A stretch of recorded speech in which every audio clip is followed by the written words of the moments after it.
Everyone, welcome back to my channel. तो आज हम देखेंगे हमें शॉर्ट नोट में अपने क्या क्या मेंशन करना है।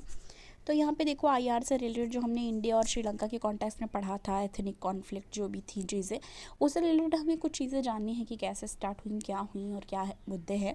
तो यहाँ पे जानेंगे इंडिया और श्रीलंका के अकॉर्ड के बारे में। तो ये साइन हुआ था इंडिया श्रीलंका अकॉर्ड, जो उस समय के जो प्राइम मिनिस्टर थे राजीव गांधी जी और प्रेसिडेंट जो उस समय थे श्रीलंका के, उनके द्वारा अटैम्प्ट ये इसलिए किया गया था कि रिजॉल्व किया जा सके श्रीलंका की जो एथनिक कॉन्फ्लिक्ट है उस चीज़ को। सब्जेक्ट इसमें क्या क्या था? एजुकेशन था, हेल्थ था, एग्रीकल्चर था, हाउसिंग था, लैंड था और पुलिस थी जो कि प्रोविंशियल एडमिनिस्ट्रेशन में। अब इसमें एक डिस्कस हुई है 13th अमेंडमेंट के बारे में इसके कॉन्टेक्स्ट में। तो इसमें क्या है, 13th अमेंडमेंट क्या करता है, अपोज करता है vociferously by both Sinhala nationalist parties and LTTE. तो ये 13th अमेंडमेंट अपोज किया गया था सिन्हाला नेशनलिस्ट पार्टी और LTTE के द्वारा, लिट्टे भी जिसको कहते हैं, ठीक है। तो ये वहाँ पे एथनिक कॉन्फ्लिक्ट जो थी उसके कॉन्टेक्स्ट में है। अब एक हमारा है India Brazil south Africa forum IR page पे। तो इसमें है India Brazil and south Africa जो हैं वो क्या कर रहे हैं, साथ में त्रिपेरेटाइट ISBA फोरम इन्होंने स्टार्ट किया है, ठीक है, फॉर्म किया है। इसमें बात की जाए तो उसमें कहा जा रहा है may play a prominent role in the process of reforming digital governance. तो डिजिटल गवर्नेंस को क्या करने के लिए, रिफॉर्म करने के लिए, ठीक है, process of reforming digital governance, इसलिए इसको यहाँ पे स्टार्ट किया गया है।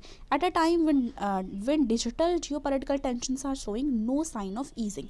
तो मतलब एक तरीके से ये जानना चाहे कि ये त्रिपेरेटाइट एक ISBA फोरम है और प्रोसेस इसका ये है कि रिफॉर्म करना डिजिटल गवर्नेंस को लेके।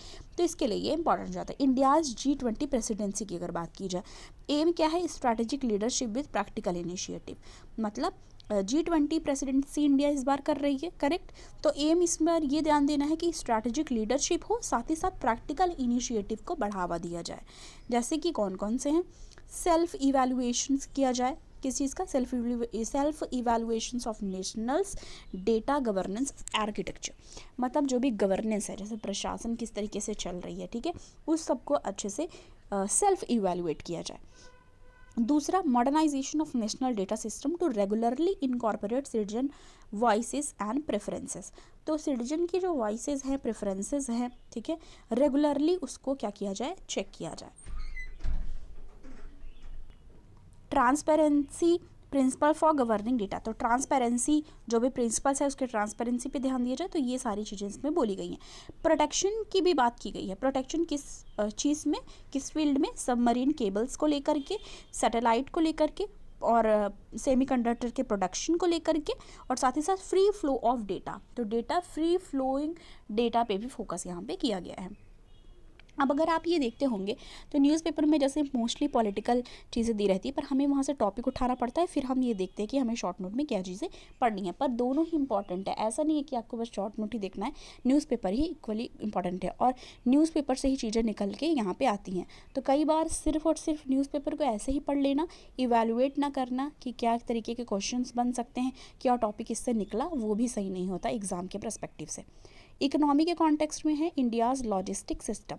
तो यूनियन बजट 2023 में डबल कर दिया गया है PM गति शक्ति नेशनल मास्टर जो प्लान है उसके अमाउंट को, ठीक है, डबल कर दिया गया है PM गति शक्ति के जो भी मास्टर प्लान है स्टेट को लेके उसको।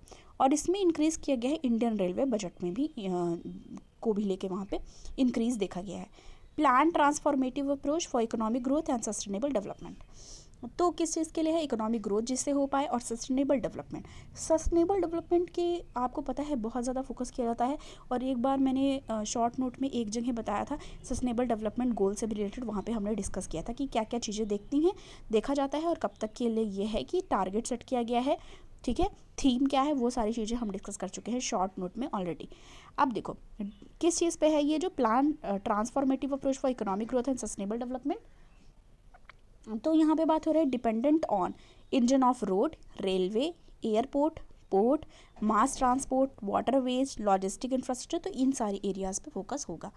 नेक्स्ट PM गति शक्ति क्या है, पीएम गति शक्ति क्या करता है, प्रोवाइड करता है राइट प्लेटफॉर्म किस चीज़ के लिए, कि वो एड्रेस कर सके जो भी इंफ्रास्ट्रक्चरल चैलेंजेस है।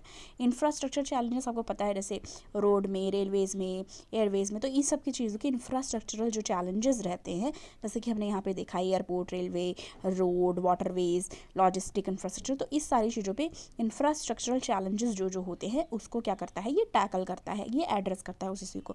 That have hampered amount of freight by rail. Okay, cargo movement is crucial to improve India's logistic competitiveness, तो उस पर भी ये चीज़ें पीएम गति शक्ति फोकस करता है।